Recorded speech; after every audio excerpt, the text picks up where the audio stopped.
Seamus Cooney is our correspondent in Europe, in Lyon, I think. Hello, Seamus. Yes, hello, Catherine. No, actually in Avignon tonight for the famous International Theatre Festival, half pleasure, half work. Wonderful stuff. All right.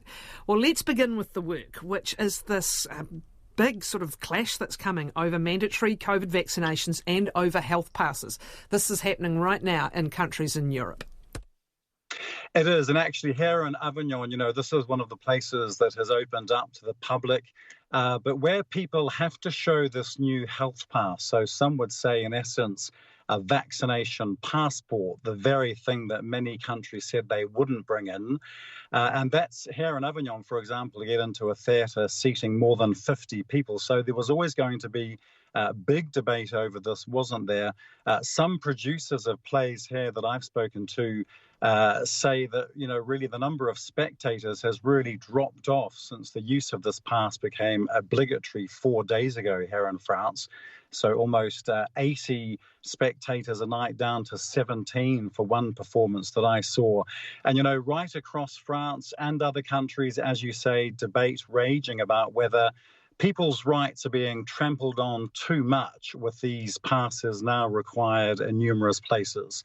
And this weekend, Catherine, tens of thousands actually took part in weekend protests against this pass. The measures here, the toughest yet to be imposed in Europe, they're saying. And also this weekend, Italy also bringing in similar measures. We've had clashes reported between demonstrators and the police in Paris. There have also been clashes in Greece, for example. They're also wanting to have mandatory vaccinations for certain workers. Protests here in France have been growing in size over the past couple of weeks over this. People already banned from events if they don't have proof of being fully vaccinated, immunity after infection, or that very nasty negative PCR test, nasty for so many people up the nose.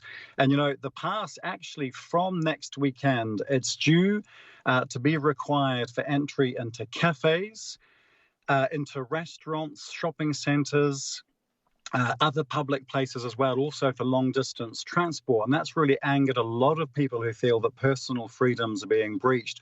All the more so, they say, because President Macron announced that the PCR test would no longer be free after the summer, really to put pressure on people to get vaccinated. So also rising concern that the constant controls that are going to be needed at the entranceways to all of these establishments on a large scale, just not possible.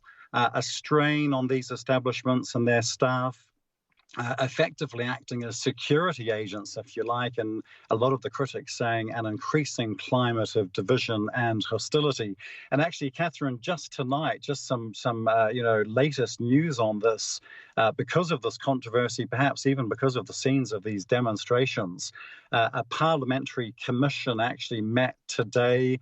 It looks like tonight, according to some local media reports, they've reached agreement. They're going to put forward this new law, but with modifications. So one of the things healthcare workers, for example, here in France, will no longer face the sack if they're not vaccinated. So they were facing mandatory vaccinations, but they could be suspended according to the modifications to the law. This would only last until mid-November, not until the end of the year as was planned. And the other major thing here, and this was, a concern about people getting access to food if they're not vaccinated, the pass will not be needed at shopping centres, as was originally planned. All right. Also happening in your world today, the political debate and the massive clean-up after this deadly flooding in Europe, and particularly in Germany. Yeah, and interesting tonight, I see that the CDU leader and the North Rhine-Westphalia state premier Armin Laschet apologising tonight for laughing during a visit to one of those flood-devastated towns. Armin Laschet saying that he really regrets that. He saw his popularity ratings take a hit. This is just 2 months before elections, so that just really was not good for him. This devastating flooding really impacted Germany from there, Cologne, right down to southern Bavaria. And as you say, all of the countries affected by this, really the worst flooding we've seen in Europe in decades. The cleanup operation, they're saying, is going to be massive. It's going to take weeks, if not months. Serious questions about how to deal with all of the debris that's now, littered the streets. Some people have said that they hadn't seen this for decades and decades. Even here in France, the rain that I saw, it was just non-stop and so heavy.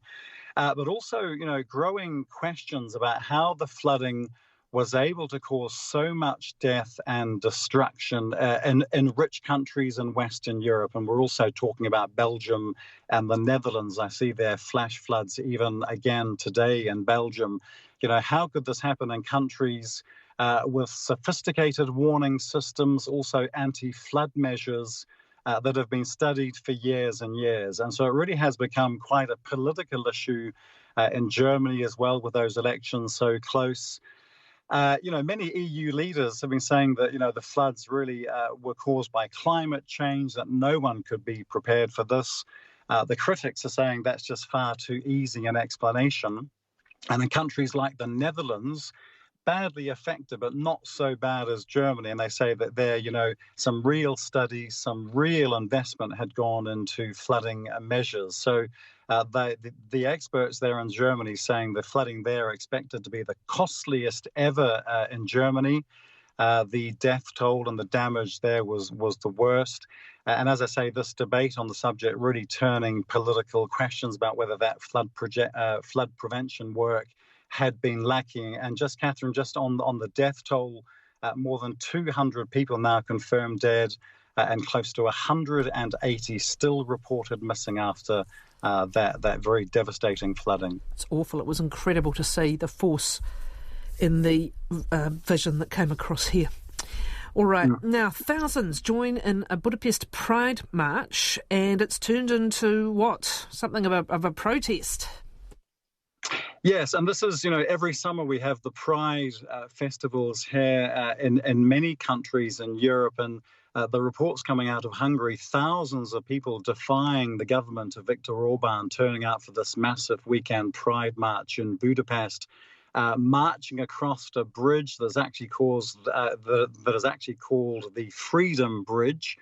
The irony not lost there. But this event in Budapest, as you say, turning into a rally against this new law that's actually attempting to stamp out discussion about homosexuality or transgender issues in schools, actually attached to a law that was originally planned to tackle to actually protect children from paedophiles in Hungary. So a lot of anger that, attached to that law was this text about homosexuality, transgender issues, that there can't be so-called promotion of this in schools.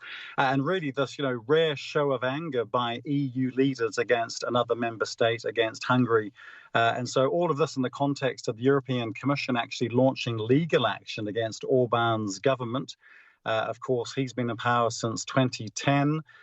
His nationalist policies really slammed as far right by his critics, increasingly going against the values of the European Union. And Catherine, tonight, if you talk to the organisers of that Pride March there in Budapest, they say they were very heartened to see so many people actually not part of the LGBTQ plus community join that event in solidarity. So faced with all of this criticism and, this big rally today in Budapest, you have to ask the question, what's the reaction from the government in Hungary? Well, they just seem to be, sticking to their guns, maintaining that this new law is an issue for Hungary alone, that if Hungary decides that it wants to have traditional values and Christian values protected, then so be it. That is not an issue for the European Union. So despite all of the criticism, despite even this criticism from within Hungary, and we can see that in these images we've seen today, Viktor Orban really just sticking to his guns there on that issue. Thank you very much. Seamus Kearney is our Europe correspondent.